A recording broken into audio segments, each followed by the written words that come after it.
नमस्कार. रिद्धी व्हॉइस स्टोरीमध्ये आपलं स्वागत आहे. नवी दिशा भाग 2. प्रियंका मोठा दीर्घ श्वास घेऊन म्हणाली, आरव आरव नाव आहे त्याचं.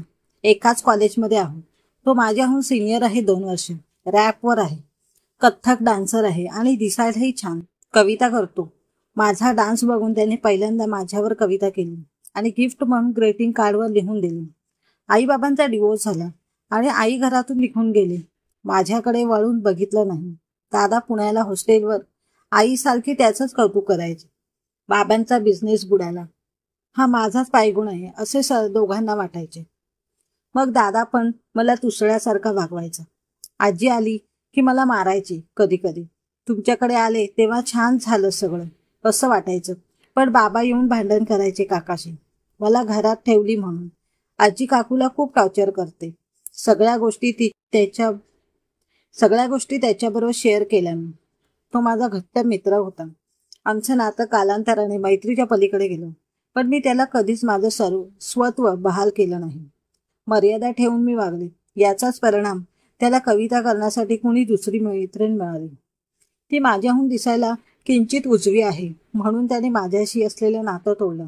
पण आम्ही एकमेकांचे खूप चांगले मित्र होतो. पण तिला माझ्याविषयी खूप गैरसमज झाला आणि त्याने माझ्याशी असलेली मैत्री तोडली.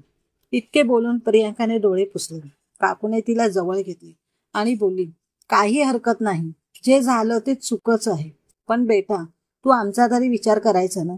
आम्ही दोघं तुला बघूनच जगतोय. तुला काही झालं तर मला तर मरणाशिवाय पर्यायच नाही गं. दोघीही एकमेकांच्या गळ्यात पडून मनसोक्त रडत होत्या.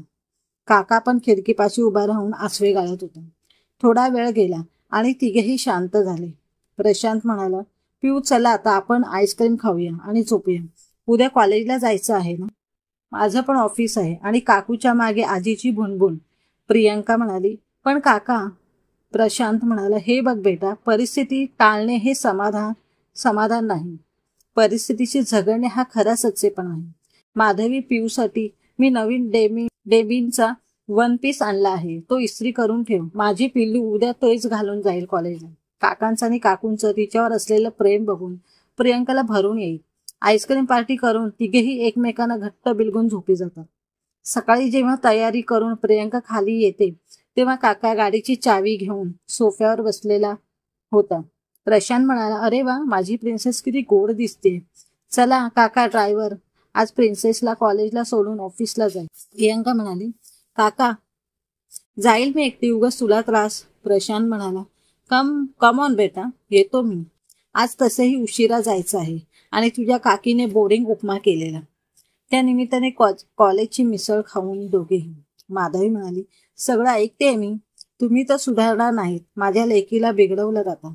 काकूचा निरोप घेऊन दोघेही कॉलेजमध्ये जातात. कॉलेजला गेल्यावर बघताच फेस्ट चालू असल्याने दोघांना कळते.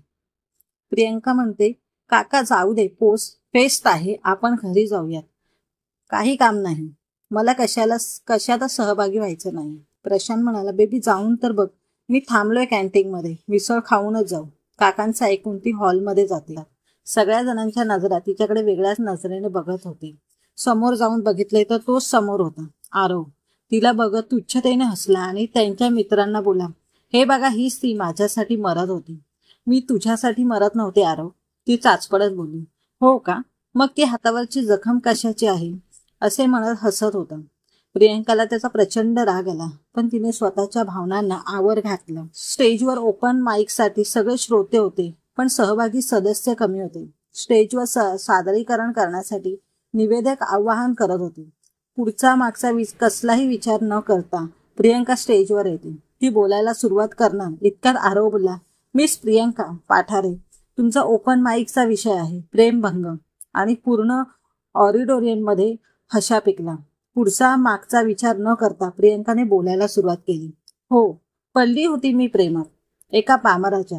तो पामरच होता म्हणून कदाचित एका फुलावरून दुसरीकडे विसावला. मी वेडी मात्र त्याच्या भावनांच्या पाकळीचं देत समजून खूप आनंदी होत होते. पण तो पामर सोडून गेला. मला खूप दुःख झाले. पण आज समजले मला तो त्या प्रेमाच्या लायकीचा नाही जे मी त्याच्यावर केले. आणि मी समजावू शकते त्या दुसऱ्या फुलाला. तो पामर आहे, कधी उडून जाईल ठाऊक नाही. तू तुझा विसावा, तुझं प्रेम तरी टिकणार आहे ना? जरा पडताळून घे. इतके बोलून तू स्टेजवरनं खाली आली. आरवकडे बघितले तर तो मान खाली घालून बसला होता. त्याची ती मैत्रीण जरा अनभिज्ञ, जरा प्रश्नार्थक नजरेने आरव आणि प्रियंकाकडे बघत होती. जे मित्र मैत्रिणी तिला तिरस्काराने बघत होते, तिला इतकी कॉन्फिडन्स बघून टाळ्या वाजवत होती. पण तिची नजर खेळली त्या डोळ्यात, जे आनंदाने तिच्याकडे बघत होते. सगळ्यात शेवटी उभा राहून तिचा काका कौतुकाने पाहत होता. तिने धावत जाऊन काकाला मिठी मारली आणि बोलली, चल काका, 500 रुपये काढ क्लासिकल डान्सच्या स्पर्धेत सहभागी होण्यासाठी. मी यावेळी पहिला नंबर काढेन आणि ट्रॉफी तुमच्या खोलीत ठेवेन. आम्हाला आमची प्रिन्सेस मिळाली, आता आम्हाला काही नको, प्रशांत बोलला.